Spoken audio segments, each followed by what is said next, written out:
साथियों, आपका एक बार फिर से मेरे YouTube चैनल पर आपका हार्दिक स्वागत है, हार्दिक अभिनंदन है। मैं पुष्पेंद्र सिंह वर्मा आपके लिए पुनः लेकर आया हूं रेलवे डिपार्टमेंट द्वारा निकाली गई वैकेंसियों के नोटिफिकेशन के बारे में जानकारियां।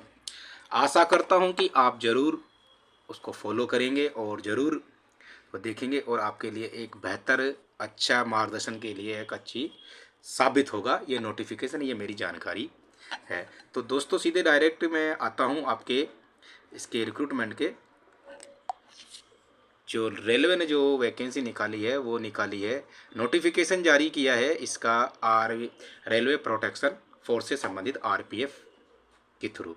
तो आइए सीधा डायरेक्ट बैग देखते हैं हम कि रेलवे ने इसके बारे में किस प्रकार कैसे पदों पर कैसे नोटिफिकेशन जारी किया है, जो स्क्रीन के माध्यम से मैं आपको बताने जा रहा हूँ। साथियों, ये जो नोटिफिकेशन जो जारी किया है वो government of India ministry of railways, बात करें रेलवे रिक्रूटमेंट जो सेंट्रल एम्प्लॉय नोटिस जो RPF-01/2024 एंड RPF-02/2024 है। एप्लीकेशन जो ऑनलाइन फॉर्म फिलअप है होगा वो 15 अप्रैल 2024 को इसके फॉर्म ऑनलाइन एप्लीकेशन स्टार्ट हो जाएंगे। बात करें पोस्टों की तो इसके अंदर दो भागों में पोस्टों को डिवाइड किया गया है। पहला सब इंस्पेक्टर के लिए, दूसरा कांस्टेबल के लिए।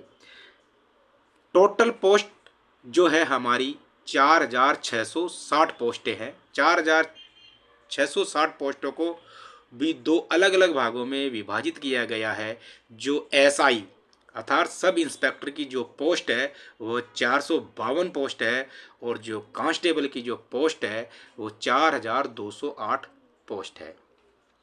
साथियों, मैं इसके बारे में आपको बताना चाहूँगा कि जो सबसे पहले हम आरपीएफ एसआई की बात करते हैं, रेलवे प्रोटेक्शन फोर्स एसआई की बात करते हैं। तो रेलवे प्रोटेक्शन फोर्स में एसआई पद पर क्या क्वालिफिकेशन है, क्या क्वालिफिकेशन के साथ क्या मेडिकल स्टैंडर्ड रहेगा, एज का क्राइटेरिया क्या रहेगा, पदों की वैकेंसियाँ कितनी है, उसके बारे में बता देता हूँ।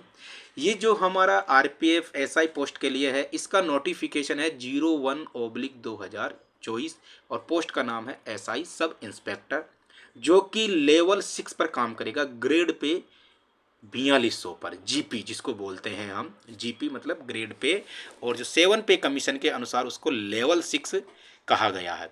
इसके लिए निर्धारित क्वालिफिकेशन की बात करें तो हम किसी भी यूनिवर्सिटी जो मानक संसद द्वारा उसको जो मान्यता प्राप्त है उस यूनिवर्सिटी को, उसके अंतर्गत उसके पास ग्रेजुएशन की डिग्री होना आवश्यक है। अर्थात किसी भी स्ट्रीम में या किसी भी विषय में उसका स्नातक होना आवश्यक है।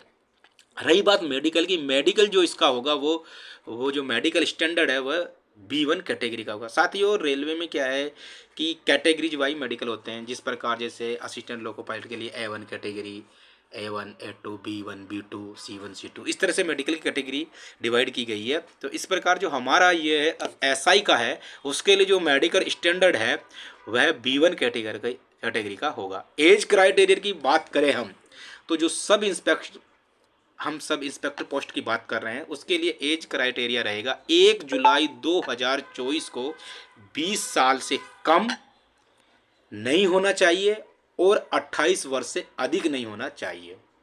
साथियों, एज के अंदर एज पर अकॉर्डिंग जो छूट मिलती है वह जो कैटेगरी जो रिजर्व जो कैटेगरी है, जिनमें SC ST OBC female candidate and जो पहाड़ी क्षेत्र से जो आते हैं उससे संबंधित, और जिन पोस्टों के लिए जिन रिजर्व कैटेगरी के लिए उनकी अलग अलग वो हम आगे नोटिफिकेशन में बात करेंगे, उनको छूट का किस प्रकार रहेगा। बाकी जो अनरिजर्व जो कैटेगरी है उसके लिए 20 से 28 वर्ष रहेगी। पदों की बात करते हैं तो पदों के ऊपर टोटल पद यहाँ पर एसआई के जो पद है वह 452 पद है। ये बात हुई एसआई सब इंस्पेक्टर की। बात करते हैं हम दूसरे पद के लिए RPF 02/2024, जो पोस्ट का नाम है कांस्टेबल, जो लेवल 3 में काम करता है, जिसका ग्रेड पे 2000 होता है। और इसके लिए जो निर्धारित क्वालिफिकेशन की गई है वह किसी भी राज्य की बोर्ड से 10th पास या मैट्रिक पास होना जरूरी है। इसके लिए मेडिकल स्टैंडर्ड वही है जो एसआई के लिए है B1 कैटेगरी का। थोड़ा डिफरेंट यहाँ पर एज क्राइटेरिया का है। एज क्राइटेरिया के अंदर हम यदि बात करें तो यहाँ पर एज क्राइटेरिया है कांस्टेबल पद के लिए 1 जुलाई 2024 को 18 साल से कम नहीं होना चाहिए और 1 जुलाई 2024 को 28 वर्ष से अधिक नहीं होना चाहिए। और पदों की जो बात करें तो वो 4208 पद इसके अंतर्गत है। ये नोटिफिकेशन जो रेलवे बोर्ड ने अपना लेटर निकाला है उसके माध्यम से मैं आपको बताने जा रहा हूँ। और रही बात साथियों, इसके अंदर किसी भी प्रकार के फॉर्म भरते समय आप त्रुटि ना करें। इससे पहले आपके पास मैंने पिछले वीडियो में भी टेक्नीशियन वाली जो वीडियो थी मैंने अपलोड किया था, उसके अंदर भी बताया था। मैं पुनः बताना चाहूँगा वापस साथियों को, जिन्होंने नहीं देखा वो एक बार देख ले।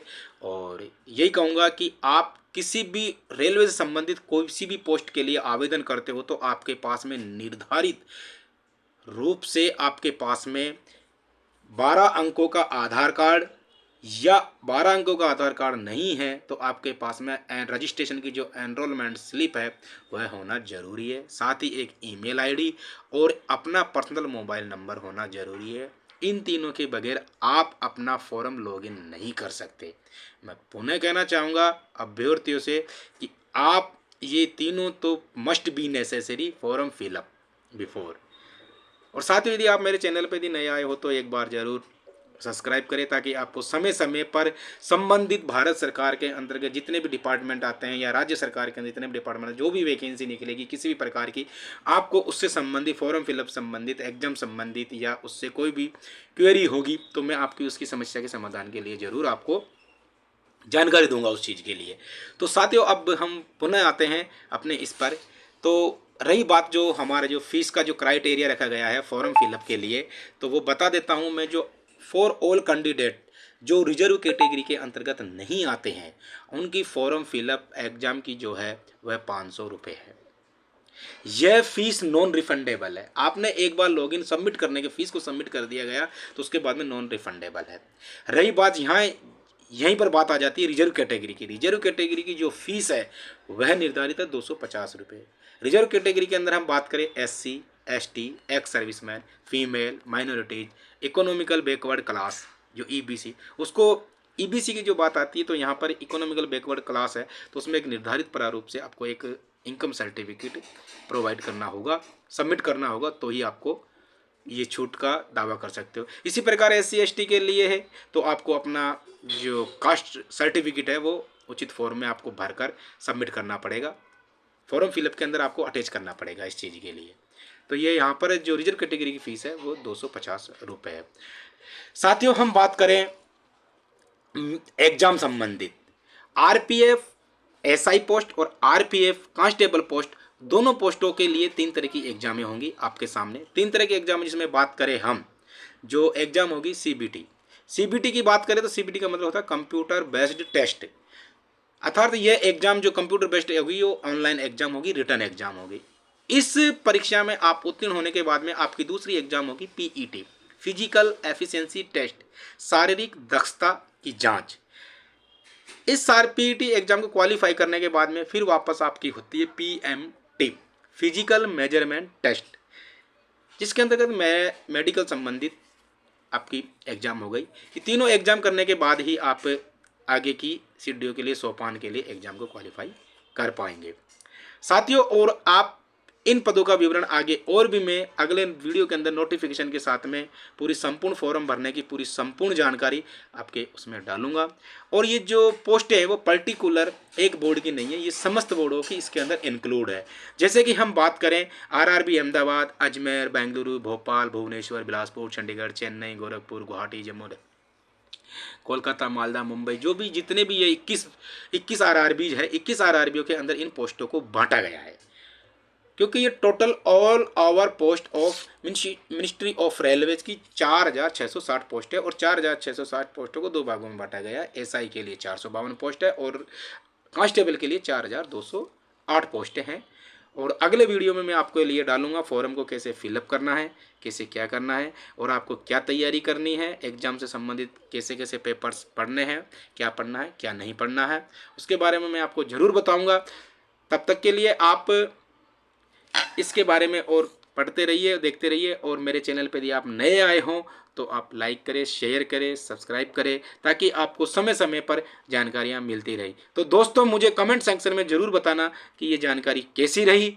यदि किसी प्रकार की कोई भी त्रुटि हो या कोई इसमें सुधार करना हो तो मुझे ज़रूर बताएं, मैं उसके लिए ज़रूर कोशिश करूँगा कि आपको बेहतर से बेहतर जानकारी दे पाऊँ। तो साथियों, नमस्कार। आप ज़रूर कमेंट सेक्शन में मेरे को ज़रूर बताएं कैसी क्या रही है, और चैनल को लाइक करें, सब्सक्राइब करें और ज़्यादा से ज़्यादा शेयर करें। Thank you very much.